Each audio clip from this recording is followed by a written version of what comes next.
Bihar TV 20 में आप सभी का स्वागत है।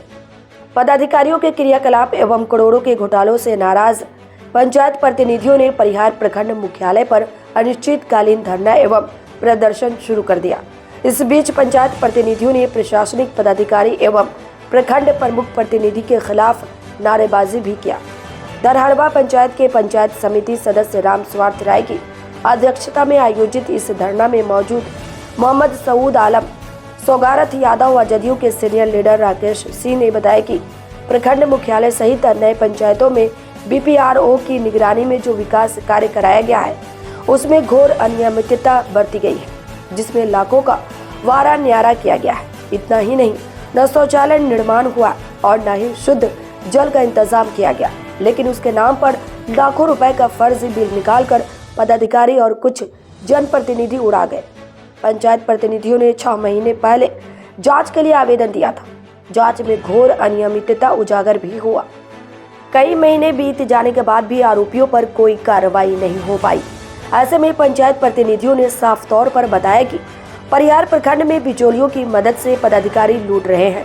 हैरत की बात तो यह है कि जब डीटीओ सीतामढ़ी के द्वारा जाँच कराया गया जिसमें अनियमितता उजागर हुआ, तो फिर कार्रवाई क्यों नहीं हुई। जनप्रतिनिधियों ने साफ तौर पर कहा कि अगर 2 दिनों में समाहर्ता सीतामढ़ी इस लूट मामले की उचित कार्रवाई नहीं करते हैं तो आगामी 26 दिसंबर को जब मुख्यमंत्री नीतीश कुमार सीतामढ़ी आएंगे तो पंचायत प्रतिनिधियों का शिष्टमंडल उनसे मिलकर कार्रवाई की मांग करेंगे। लेकिन ये डेढ़ हो चुका है। कल हम पंचायत समिति के मीटिंग में मांग किए हैं। हमारे बीडीओ साहब बहुत अनुभवी हैं और काम भी करते हैं। उनसे मांग किए हैं कि यहाँ आप बनाइए, नया शौचालय बनाइए, ट्यूबवेल करवाइए, डीप ट्यूबवेल समरसेबल 2 करवाइए, ताकि यहाँ के जो लोग आते हैं, यहाँ के जो अफसर हैं, आपके कर्मी हैं, जो लोग बाहर से आते हैं वो पानी पिएंगे। और यहाँ शौचालय जाने की ज़रूरत होगी तो वो बाहर कहाँ जाएंगे। महिलाएं भी काफ़ी आती हैं अपने काम से, उनके लिए कोई व्यवस्था नहीं है।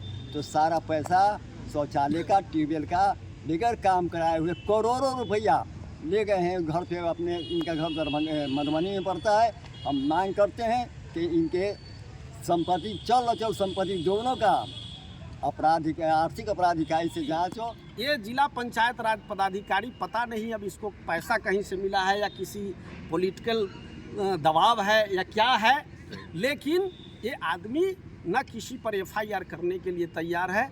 और इसी के विरोध में हम लोग सभी साथी पंचायत समिति सदस्य यहाँ धरना पर बैठे हैं और हम लोग तब तक इस लड़ाई को जारी रखेंगे जब तक कि उस गलत लोग जो उसमें शामिल है उस पर कार्रवाई नहीं होती है, उस पर एफआईआर दर्ज नहीं होता है, तब तक हम लोगों का धरना प्रदर्शन जारी रहे। प्रखंड अध्यक्ष और मैं बड़ी सदस्य हूँ जनता दल यूनाइटेड के।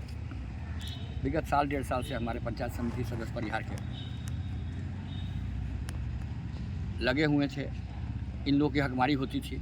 ये लोग योजना देते थे अपने क्षेत्र का और उस योजना में घुसा के क ख ग करके इनके बीपीआरओ और तत्कालीन प्रमुख एक तो इनकी हकमारी की, अपने क्षेत्र में ये लोग काम नहीं करा पाए।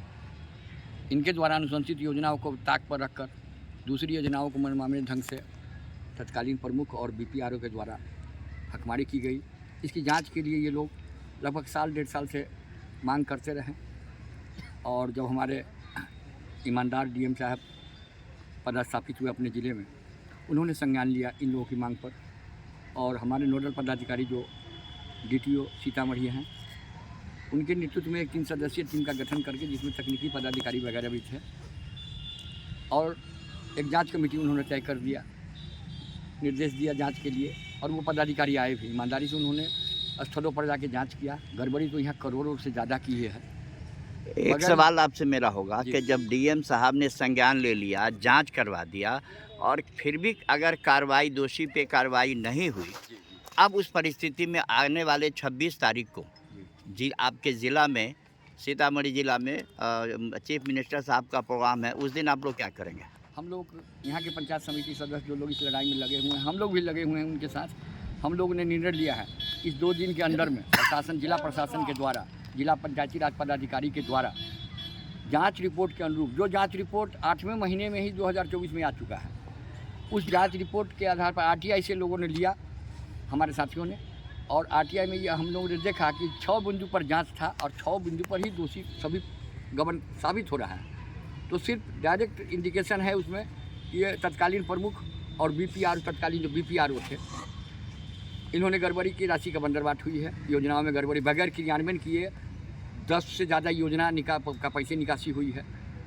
और इस ब्लॉक में उनके कार्यालय में जो पहले से बना हुआ था, उसमें जो उसी को रंग रोगन के नाम पर 8 लाख रुपया निकाल लिए। न पानी पीने की समस्या, पानी पीने की यहाँ सुविधा है, न शौचालय की मरम्मत के नाम पर निकाले। ये सब उल्टा पुल्टा काम करके चले गए। हम लोग बहुत उम्मीद थी कि डीएम साहब ने संज्ञान लिया है तो उस कार्रवाई भी होगी, लेकिन जांच रिपोर्ट जब हमारे साथियों के हाथ आया, हम लोगों ने, ये लोग जाके मिले भी जिला पदाधिकारी महोदय से। जिला पदाधिकारी को पता चला, उन्होंने डीपीआरओ को निर्देशित भी किया कि अब इसमें मंतव्य की कोई ज़रूरत नहीं है, आप कार्रवाई करो, लेकिन उनके कानों पर जून नहीं रेंगती है, पता नहीं क्या अज्ञात कारण से। अब आगे की जो योजना है, आगे के मुख्यमंत्री जी हमारे जिला में अगर आ रहे हैं जी, तो यहाँ के पंचायत समिति सदस्य हम लोग यहाँ और सभी लोग पार्टी के वर्कर, हम लोग कुछ अच्छी संख्या में जाके उनको अवगत करावेंगे प्रगति यात्रा में कि हमारे परिहार में इतने दिनों से, इससे हमारी सरकार की भी बदनामी हो रही है कि जाँच के उपरांत अगर कार्रवाई नहीं होती है तो मैं समझता हूँ मेरे ही सरकार की बदनामी हो रही है। इस बदनामी से बचने के लिए माननीय मुख्यमंत्री को इस पर संज्ञान लेना चाहिए, डीएम साहब को इस पर समय से पहले संज्ञान लेना चाहिए, हाँ, ताकि हमारे यहाँ की जनता को न्याय पर भरोसा, सुशासन और भरोसा कायम रह सके।